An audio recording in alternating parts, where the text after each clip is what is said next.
Patuloy na tinitigan ng tatlong lalaki ang naglalahong figure ni Chiyo. Hindi hinayaang maghintay ng matagal ang mga lalaki, nagpaalam si Chiyo. Kasabay nito, bumalik sina Chunfang, Chiyo, at Dongyu. Lahat ng tatlong maliliit na fox ay sabay-sabay na sumagot. Sa parehong sandali, ang tatlong babae ay nagposisyon para sa isang pagbati. Bai Chunfang, Chiyo, Dongyu ay magalang na nagpupugay, maligayang pagdating po, Master. Masayang umupo si Bai Fei sa sanga, marahang sinabi, kalimutan ang mga formalidad. Tumayo kayo, sa panahong wala ako, nagdusa kayo. Lubos na naantig si Chunfang na gusto niyang umiyak, ipinapahayag ang kanyang damdamin, napakabuti na buhay pa rin po si Master. Maraming salita si Bai Fei ngunit hindi niya maipahayag lahat, at maaari lang siyang magkumpirma, oo naman, buhay ako. Bumalik na ako. Dumating na ang panahon ng pagbabayad. Tumangala si Dongyu at pinapaalalahanan ang sitwasyon, Master, malayo pa po ang pagkabawi ng iyong lakas. Hindi ka po maaaring pumasok sa ipinagbabawal na lupa na iyon. Si Bai Fei, bilang ang mapagmataas, ay nagsikap na magkunwari na ayos lang. Mabilis kong mababawi ang aking lakas. Sa pagkakataong ito, hindi ako hihiram ng kapangyarihan mula sa sinuman. Maghihiganti tayo sa ating sarili. Sapat na iyan. Sa oras na ito, naguluhan si Chiyo at nagtataka, sabi ng ating Panginoon na hindi siya hihiram ng kapangyarihan mula sa sinuman. Dahil ba mayroon siyang mahal sa puso na kinatatakutan niyang madamay? Tumalon si Yip Fei, nagpapanik, ano ang pinagsasabi mo? Paano ako magkakaroon ng mahal sa puso? Nagchismisan si Chunfang sa ibang mga babae, bumubulong, totoo ba na ang ating Panginoon ay nanirahan sa mundo ng tao dati dahil sa isang mortal? Nawalan ng pasensya si Bai Fei at sinubukan niyang makipagtalo, sino ang magkakagusto sa isang lalaki? Ang mga lalaki ay kagamitan lang sa atin, J-Clan, Chunshou. Naisip ng malalim ni Chunshou at idinagdag, masyadong maraming paliwanag ang ating Panginoon. Puno ng mga imahe ng iba't ibang uri ng lalaki ang ulo ni Chunfang. Isang lalaki na makakagalaw ng puso ng ating Panginoon. Gustong-gusto kong malaman kung anong klaseng tao siya. Sa gilid ng burol, naaalala ni Chunfang ang kanyang sinabi noon, ang ilan sa atin na bodyguards ay nag-usap, gusto nating pakasalan ang ating Panginoon sa taong tunay niyang mahal. Labis na nahihiya si Yip Fei na hindi niya na makaya, sumisigaw ng malakas, tumigil kayo. Dahil sa labis na lakas na ginamit niya, sumabog ang katawan ni Yip sa puno. Bumalik sa kanyang anyong tao si Bai Fei at nilinaw, walang ganoong tao. Mabilis kong mababawi ang aking lakas. Bukod pa rito, mayroon na bang balita tungkol kay Xiao Wu, isa sa 4 bodyguards na nawawala? Naging seryoso ang tatlong fox at nag-ulat, mayroon po kaming ilang palatandaan. Mahahanap po namin siya sa lalong madaling panahon. Mula sa puno, malakas na tumalon si Yip Fei mula sa sanga. Mabilis na lumapag ang fox sa lupa at pumuri, napakaganda. Nakatingin sa malayong tanawin, naghintay si Yip Fei, kapag bumalik ang aking lakas at magkakasama na kaming apat, iyan ang oras na aatake tayo. Sabay-sabay na sumagot sina Chunfang, Chiyu, at Dongyu, opo. Unti-unting lumubog ang gabi, bumabalot sa kalawakan. Ang gabi bago ang kompetisyon ng mga Ghost Gladiators, si Piang ay naglalakad sa mga kalye, nagkomento, talagang kakaiba ang lugar na ito. Kahit ang mga babaeng nagtitinda ng barbecue ay napakamapang-akit ang pananamit. Bigla, napagtanto niya na may sumusunod sa kanya mula sa likod. Mas mabuting bumalik sa inn. Mainit pa ang barbecue para sa 2 batang babae na iyon natikman. Bigla, naglaho ang figure ni Piang sa isang kisap mata. Ito ay isang magical disappearance. Nagulat si Dongyu, halos mawalan ng kaluluwa. Mula sa mataas na bubong, mabilis na tumalon si Dongyu. Matagumpay na lumapag ng maayos si Dongyu sa lupa. Nagtago si Piang sa sulok ng pader, tinitigan ng fox ng may pagdududa, nagtataka, saan siya nagpunta. Biglang, isang kamay ang tumapak sa balikat ni Dongyu, kasama ang isang boses, maliit na fox, bakit mo ako sinusundan? Nahulaan ni Dongyu na si Piang ito at sinabi ng may pagkadismaya, nalaman mo. Narito ako para kumpirmahin kung ano ang kakaiba sa iyo, isang lalaking tao na umakit sa ating Panginoon ngunit hindi aaminin. Umiwas ang maliit na fox sa kamay ni Eve at pinagalitan, ang iyong Panginoon. Ang maliit na fox ay talagang tumakas. Napaka-ordinaryo mong tingnan. Kapag wala ako sa sekta at alam ko, hindi ko alam kung bakit napakasigla ng ating Panginoon. At gayon paman, huhulihin kita at ibabalik muna. Interesadong ngumiti si Yipyang at nagtanong, isang bride kidnapping. Ayoko nang magtrabaho ng husto. Fair na, kung mahawakan mo ang dulo ng aking damit, sasama ako sa iyo. Nagbanta si Dong Yu ng may fighting spirit, ang bilis ko ay napakabilis. Habang papalapit ang maliit na fox, mabilis na naglaho si Yip sa bubong. Nagulat si Dong Yu, sinabi ng hindi makapaniwala, ito ay bilis ng tao. Gayunpaman, hindi sumuko si Dong Yu at lumipad. Aabutin kita. Inabot ng maliit na fox ang kanyang kamay, gustong hawakan ang figure sa harap. Kulang lang ng kaunti. Sinubukan ng husto ni Dong Yu ngunit mas mabilis si Yipyang, umiiwas sa paghawak. Mula sa taas, sumigaw siya, pinasigla siya, sige, Mingyu. Kaya mo iyan. Sa ibang lugar, isang kakaibang figure ang nagtatago sa likod ng pader. Isang puppet ang sumisilip, nagmamasid sa aktibidad sa bubong. Magkasama sina Yipyang at Dong Yu na naghabulan ng may kasiglahan. Tumakbo si Yipyang at hinabol siya ni Dong Yu, at minsan maririnig mo ang, tumigil ka. Tumigil ka. Nagpakita ng lakas si Dong Yu gamit ang tunog upang paandarin ang kanyang bilis, sinusubukang tumakbo, ha. Masigasig na naghabulan ang dalawa mula bundok patungo sa bundok. Sa wakas, huminto si Yipyang sa tuktok ng bundok at inihayag, nandito na tayo. Huminga ng maluwag si Dong Yu. Lubusang napagod sa pagtakbo. Nagreklamo ang maliit na fox, paano lumilipad ng ganoon kabilas ang isang tao.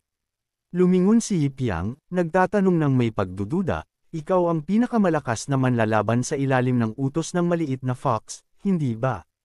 Kahit pagod siya, sumagot si Dong Yu, ako ang pinakamahusay na lumalaban. Ngumiti si Yipyang, napakababa ng lakas ng maliit na fox. Hindi niya kayang protektahan ang kanyang sarili kung hindi pa bumabawi ang kanyang mga kapangyarihan.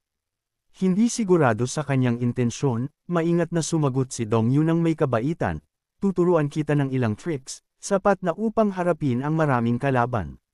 Gayunpaman, ayaw ni Dong Yu na tanggihan ang kanyang mabuting intensyon. Hindi kailangan, kaya kung harapin ito ng mag-isa. Bigla, nagulat ang fox sa paalala ni Yipyang, nang sinusundan mo ako, hindi mo ba napansin na may sumusunod din sa iyo?